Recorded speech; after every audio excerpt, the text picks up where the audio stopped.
మన ప్రస్తుత AP deputy CM Pawan Kalyan గారు 2019 కంటే ముందు చంద్రబాబు నాయుడు గారి ప్రభుత్వం ఉండేటప్పుడు అప్పుడు ఆయన మాటల ధోరణి ఎలా ఉండేది అని అంటే ఒకసారి చూస్తే మనం తెలుసుకుంటే ఇప్పుడు ఎలా ఆయన మాటలు ఉన్నాయి, ఆయన ఎలా ఉన్నారు అనేటటువంటి దానికి పొంతన లేకుండా ఉందని ఇట్టే తెలిసిపోతుంది. ప్రజలు కూడా అదే విధంగా భావిస్తున్నారు.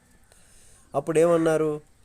వైద్య వ్యవస్థ ప్రభుత్వమే నడిపించాలి, విద్యా వ్యవస్థ ప్రభుత్వమే నడిపించాలి, కానీ ప్రభుత్వం ఇవన్నీ నడిపించదు, అవన్నీ నారాయణ గారికి ఇచ్చేయండి, కార్పొరేట్కి చదువును హాస్పిటల్స్ను కార్పొరేట్కి ఇచ్చేయండి, కానీ మందు షాపులు, సారాయి షాపులు, లిక్కర్ షాపులు వీటిని మాత్రం చంద్రబాబు నాయుడు గారు నడుపుతారు, లోకేష్ బాబు గారు నడుపుతారు. ఎందుకంటే వాళ్ళ నాయకులకు వాళ్ళ కుటుంబీకులకు కూడా డబ్బులు వస్తాయి కదా అంటూ అప్పుడు విరుచుకుపడినటువంటి పవన్ కళ్యాణ్ గారు ఇప్పుడు ప్రభుత్వంలో ఉన్నారు.